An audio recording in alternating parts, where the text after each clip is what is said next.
A paz do Senhor, irmãos. Estamos aqui de volta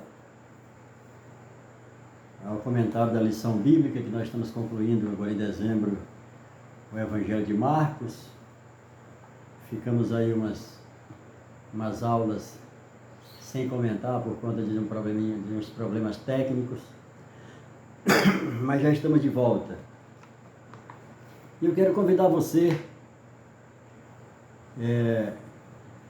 que curte o nosso canal, que venha se inscrever no nosso canal, que venha, aperte o sino, né? Aperte aquele sininho, e se você está sendo edificado, se alguma palavra do nosso comentário a respeito do esclarecimento da palavra de Deus te traz luz e te motiva a estudar mais a Bíblia, a pesquisar mais, compartilha no teu grupo de amigos, para que a palavra do Senhor alcance mais pessoas, para que o reino de Deus seja expandido também através de você.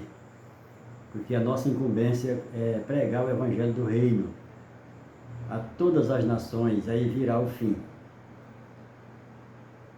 E eu quero agradecer você que assiste o nosso canal e que você seja abençoado com a palavra que nós temos também aprendido,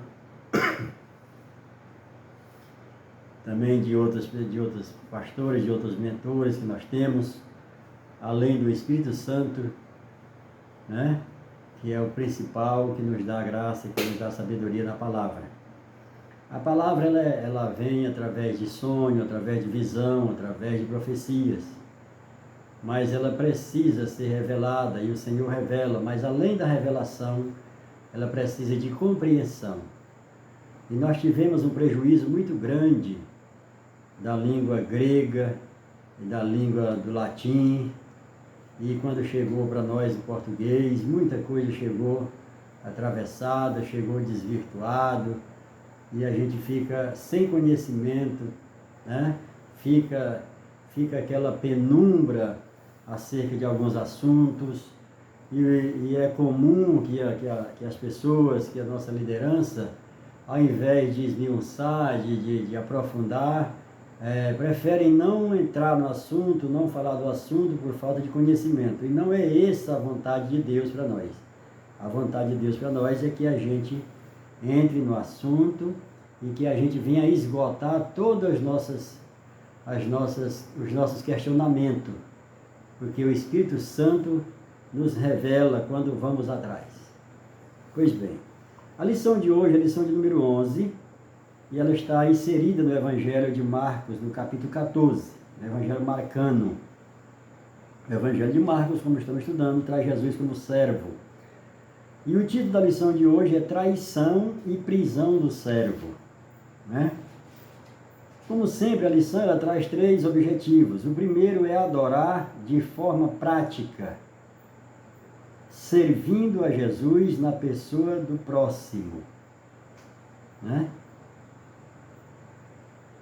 Segundo é testemunhar a eficácia da nova aliança que nos deu a salvação. Salvação é essa eterna. E o terceiro é testemunhar diretamente que somos discípulos de Jesus. São os objetivos da lição que nós devemos sair da sala de aula com eles bem definidos. Eu achei interessante aqui na leitura devocional do nosso comentarista, né? O nosso comentarista é o Ney Maranhão, né? Comentarista e adaptação, comentário e adaptação Ney Maranhão e equipe. Ney Maranhão é casado, né? É pastor, tem livros, escrito pela PEC, né? Pois bem, e ele trouxe aqui um relato, eu achei até assim, surpreso, fiquei até surpreso, porque não é da linha, né? Dos comentários, dos comentaristas, se aprofundar nos assuntos, mas graças a Deus nós estamos crescendo, estamos nos aprofundando. Então você pesquise aí no Google, você pesquise sobre a palavra pericorese. que é a dança, né? Da triunidade. Não é a trindade, não existe trindade, é a triunidade. Tem o Deus Pai, o Pai é Deus, o Filho é Deus, o Espírito Santo é Deus. Então é triunidade, é triuno. E aí tem a dança da triunidade, todas as vezes, ali no batismo de Jesus por João Batista, lá no Monte da Transfiguração, onde havia uma dança, os três envolvidos em uma só pessoa, né? Essa dança aqui que o nosso comentarista ele traz, né? Por toda a sua vida, por causa da eterna dança de Jesus com o Pai e o Espírito. Esse processo, essa dança, ela traz o nome de pericorese. Pois bem, o texto áureo da nossa lição ele vai dizer: e dizia, Abba, Pai, Paizinho, tudo te é possível, passa de mim esse cálice, contudo, não seja feito o que eu quero, e sim o que tu queres. Marcos 14, 36. A verdade prática diz: o cristão fiel diariamente sacrifica a própria vontade em prol da vontade de Deus. Mas isso é diariamente, nós temos que estar negando a nós mesmos para poder seguir a Cristo. É o que ele disse. Aquele que quiser vir após ele, que quiser seguir ele, tem que negar-se a si mesmo. E isso nós temos que fazer todo dia. Nós deixamos de ser... ele nos transportou das trevas para a sua maravilhosa luz e nós somos escravos da liberdade de Jesus. Pois bem, a introdução à lição vai dizer: o capítulo 14 é o mais extenso do Evangelho marcano e continua a revelar o jogo de contrastes típico típico desse evangelista, né? Instigando o leitor a se posicionar diante de Jesus. Adoração ou traição? Perante Cristo não há neutralidade. Temos outra exclusividade do Evangelho marcano. No alvoroço da fuga, um jovem anônimo deixa sua capa, o lençol, para trás e corre desnudo. Na hora ali que ele se entrega, né? Na hora que ele se entrega, que chega Judas para o trair, e ele se entrega. Pois bem, o primeiro ponto fala sobre adoração.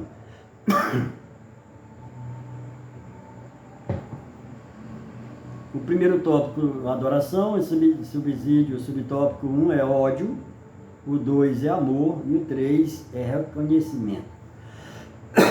Pois bem, no primeiro subtópico, e os principais sacerdotes, os escribas, procuravam como prender, ou como prenderiam a traição e o matariam, né? Eles queriam fazer isso em oculto para que o povo não ficasse sabendo.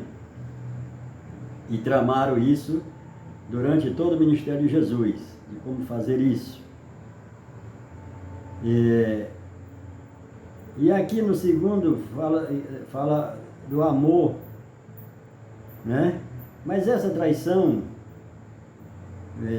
que Judas o traiu, né? Já predita, né? Pelos profetas, pelos salmos, e havia de acontecer. O segundo subtópico aqui fala do amor.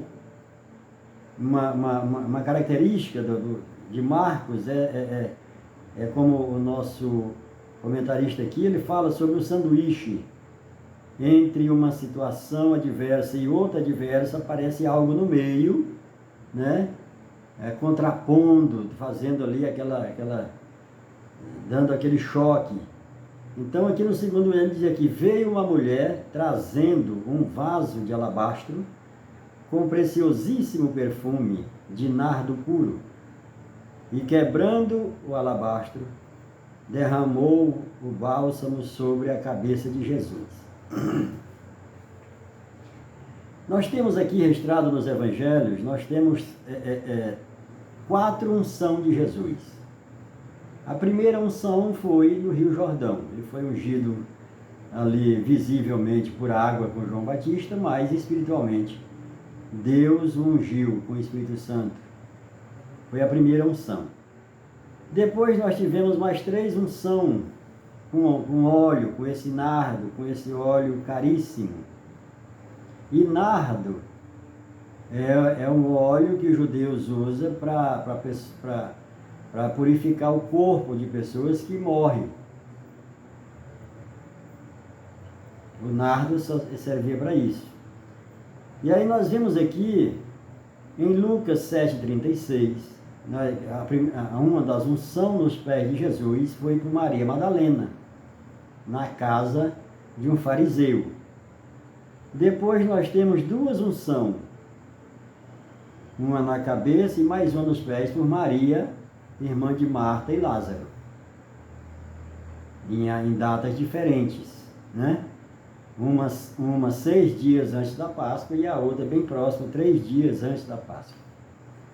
E a gente lê assim bem rápido, às vezes passa lendo os evangelhos bem rápido e não vê essa diferença e esse grande registro das 4 unções de Jesus no evangelho, das 3 envolvendo 2 Maria, Maria Madalena e Maria, irmã de Lázaro. Pois bem, e o terceiro subtópico vai falar de reconhecimento. Aonde for pregado em todo o mundo o evangelho, será lembrado contudo o que ela fez, para a memória sua. Isso tanto para Maria Madalena, quanto para Maria, irmã de Lázaro. Você vai ver esses registros em Lucas 7,36, você vai ver em Mateus 26, 2, e você vai ver em João 12, de 1 a 6. As 3 unções depois do batismo.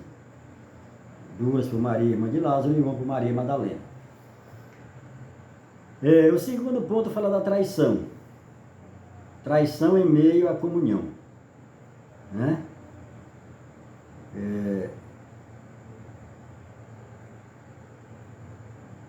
Aqui nós temos registrado Marcos 14,18: o que come comigo me trairá. Após o anúncio que Jesus seria traído por alguém do seu círculo próximo, Marcos narra os preparativos para o cenário familiar, a ceia da Páscoa. Observamos aqui uma coisa também que passa despercebido. Jesus, ele manda preparar a Páscoa, porque até então a ceia do Senhor ainda não tinha sido proclamada, né? Ainda não tinha sido instituída. Então, há uma situação aqui que pode até causar um desconforto, né? E é comum, mas na ceia, na Páscoa, eles estavam os 12 apóstolos na Páscoa, mas na ceia só tinha 11. Como assim, pastor? Porque ao terminar de comer a Páscoa, o Senhor vira para Judas e diz: aquilo que tu está pronto para fazer, vai e faz agora. Chama ele em particular e ele sai. E Jesus ali pega ainda da Páscoa um pedaço de pão e molha no suco de uva e dá para Judas. Quando ele sai, inclusive os discípulos vão estar conversando e achando que ele devia, deve ter faltado alguma coisa. Né? E como Judas é o tesoureiro, é que tem o caixa, Jesus deve ter mandado ele providenciar, né?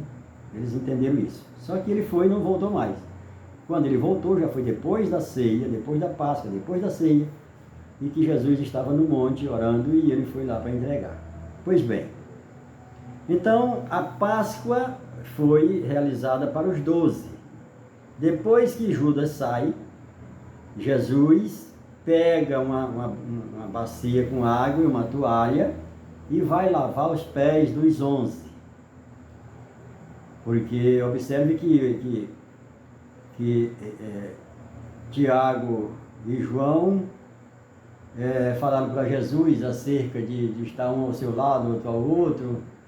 E aí Jesus diz, vocês têm certeza do que vocês estão pedindo? Vocês podem ser batizados com o batismo que eu sou batizado? E aí eles disseram sim, sem saber, né? Sem conhecimento. E Jesus disse, vocês vão sim. Significa o quê? Vocês vão morrer pelo meu nome. Assim como eu vou morrer obedecendo à vontade do Pai, assim vocês vão morrer me obedecendo, fazendo a minha vontade. Agora, para que vocês façam isso, é necessário que eu lave os pés, porque todo animal, lá em Levítico, capítulo 1, todo animal que era para ser sacrificado, ele teria que ser lavado as patas, os pés, as pernas. Então ali Jesus lava o pé dos 11 e não dos 12, porque Judas não passou por isso. Judas não deu a vida por amor a Jesus. Só os 11. Daí Judas não ceiou, não participou da ceia. Depois que Jesus lava os pés do discípulo, né? Aí Jesus institui a ceia. Dali do que sobrou da Páscoa, Jesus pega o pão e o suco, e agora ele vai dizer que aquele pão, e não mais o cordeiro, que representa o seu corpo. E o suco continua representando o sangue, que é a libação. Né? O sacrifício pelo pecado é uma libação, é uma parte sólida e a outra parte líquida derramada por cima. Pois bem, então essa traição aqui, e outra coisa que eu quero trazer luz para você. Em nenhum evangelho você vai ver a proximidade de Jesus comendo na mesa do lado de Judas. Não está registrado. A gente, para conjecturar alguma coisa na Bíblia, é necessário que haja alguma coisa parecida para você fazer a conjectura. O que mais a gente pode conjecturar acerca de quem comia perto de Jesus é João. Apesar de que a gente diz que João é o discípulo a quem Jesus mais amava, mas isso não está dizendo na Bíblia o nome dele. João é o discípulo que Jesus não. Está dizendo aquele mais amava. E aí pelo que está escrito, a gente deduz que era João, pela proximidade. Mas nunca Judas. Então essa situação aqui de meter a mão no prato é porque Judas era o tesoureiro. E o prato aqui simboliza comida realmente, mas não necessariamente na mesa. Aqui está falando de pastor, está falando do Antigo Testamento, né? Do sacerdote. De onde o sacerdote comia? De ofertas e dízimos. Qualquer pessoa que pegasse de ofertas e dízimo, né? De forma errada, roubando, como era o caso de Judas, estava metendo a mão no prato com o sacerdote. Daí a expressão que Jesus disse, aquele que mete a mão comigo no prato. Não necessariamente, não tem registrado em nenhum dos evangelhos que Judas sentava do lado de Jesus e vai comer no mesmo prato. Não é disso que a palavra está falando, que Jesus está falando. Jesus, aí, inclusive, João, no capítulo 12, versículo 6, João responde isso. Quando do derramado nardo, né, disse, olha, dá para diluir isso aí e vender e distribuir para os pobres. Aí João vai dizer, olha, ele está falando isso, mas não porque tenha cuidado com os pobres. Ele está falando isso é porque é ladrão e mete a mão na bolsa. Sem, né, a ordem do pastor, sem a ordem, né, do sacerdote, era Jesus. Mas Jesus sabia. Daí Jesus fala isso. E o que ficou, e o que vem na nossa mente do grego e do latim é que é do prato. Tem muita coisa na Bíblia, muita palavra na Bíblia que nós não devemos levar ao pé da letra. A questão do galo que cantou, que Pedro negou, não é galo de galinha, né? Galináceos, de aves, não. É um soldado romano, é um atalaia. Eles trocavam de guarda de 3 em 3 horas. Durante a noite eles trocavam 4 vezes, de 6 da tarde até 6 da manhã. Então o cantar do galo era a hora que ele tocava a corneta, ou um chifre, ou um equipamento lá, o que ainda hoje tem nos quartéis, que eles chamam corneteiro, para trocar a guarda. Então são coisas que a gente precisa entender. Pastor, muda a fé, muda a salvação? Não, aí você fica sendo um salvo, que já é salvo, mas um salvo conhecendo a palavra mais pormenorizada. Fica mais difícil de você ser enganado, de você ser ludibriado com falsas profecias, com falsas pregações, porque você tem realmente um conhecimento. É por isso que a palavra de Deus vai dizer lá em Oséias, né? Conheçamos e prossigamos em conhecer o Senhor. E isso é bom e é necessário. Pois bem, a comunhão em meio à traição. Tomai aqui, Jesus vai instituir a ceia, né? Ali ele terminou a última Páscoa, não existe mais Páscoa hoje, a não ser nos pagãos, né? O paganismo continua fazendo, porque o paganismo não recebeu Jesus, quem não recebeu Jesus continua na Páscoa. Mas quem recebeu Jesus agora tem a ceia do Senhor. E aqui nesse segundo subtópico, no segundo ponto, vai falar sobre a comunhão em meio à traição.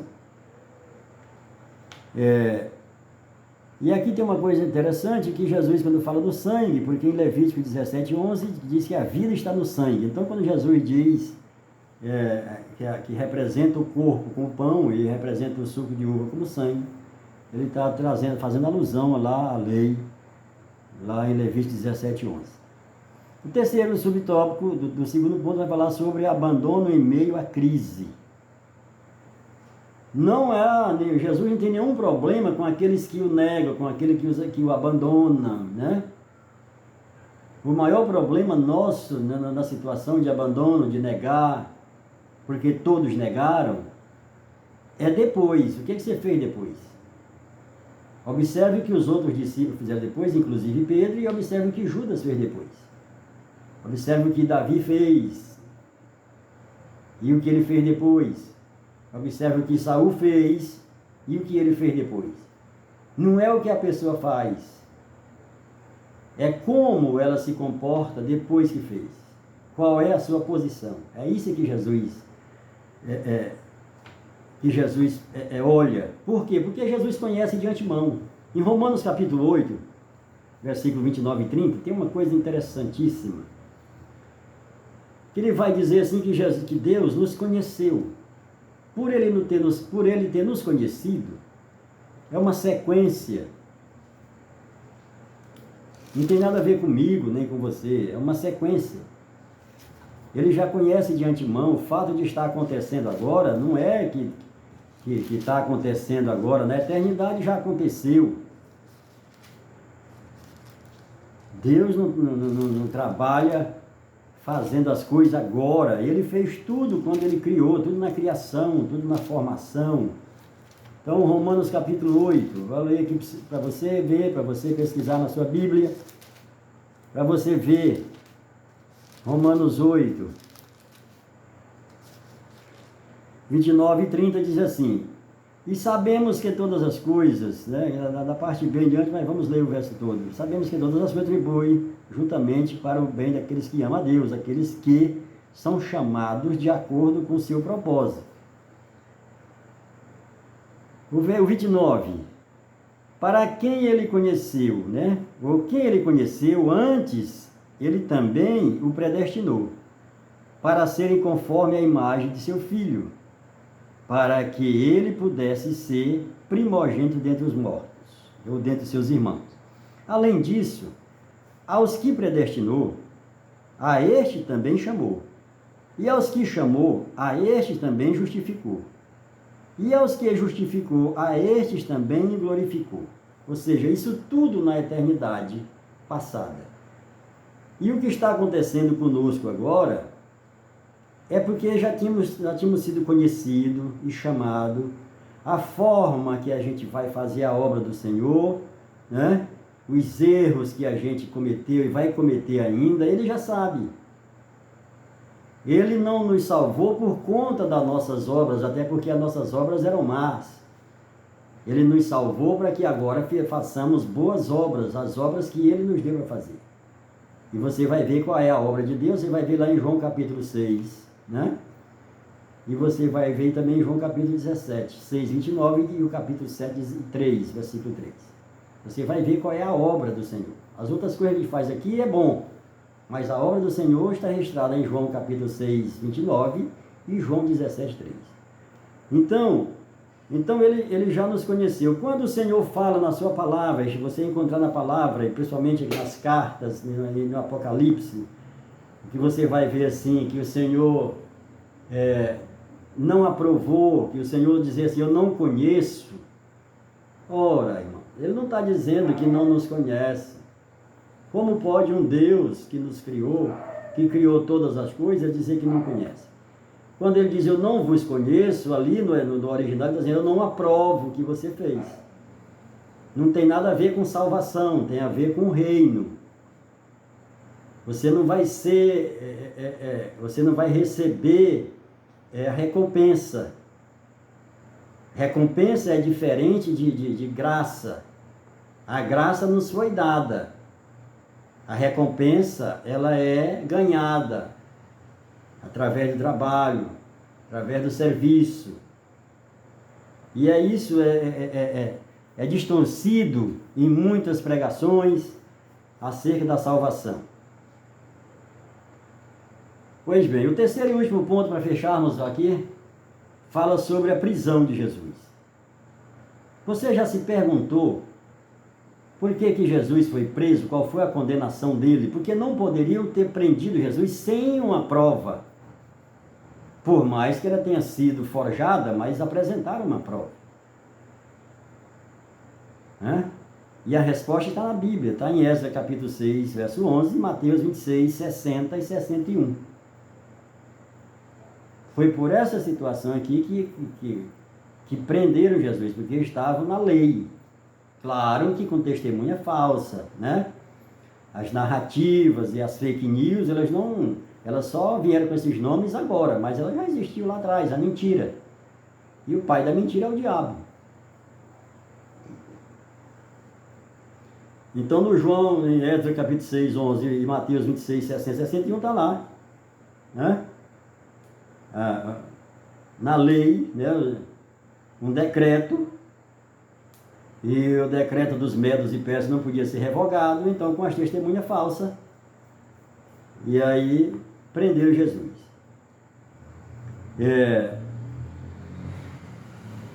No caso aqui, Jesus, ele se entregou, porque Deus foi quem matou Jesus. Isaías 53, 10 diz que Deus agradou moê-lo. Era necessário que Deus fizesse isso com o Filho, para nos resgatar. E Jesus fez isso para pagar o pecado. Não foi os pecados. Os pecados ele continua perdoando até hoje, diante do Pai, como sumo sacerdote. Agora, o pecado, aquele pecado de Adão, aquele nós fomos libertos. Aquele não tem perdão. O pecado de Adão não tem perdão. É necessário ser liberto dele. Agora, os pecados que nós continuamos pecando, e nós temos Jesus como sumo sacerdote, assentado à direita de Deus, intercedendo por nós, esse sim, ele continua perdoando os pecados. Mas o pecado, Jesus veio para tirar o pecado do mundo, e não os pecados, no plural. E aqui nós temos o segundo subtópico que fala sobre o beijo, né? Quando Judas entrega Jesus. E nós temos o terceiro ponto que fala sobre a deserção de Pedro, né? Quando Pedro nega Jesus.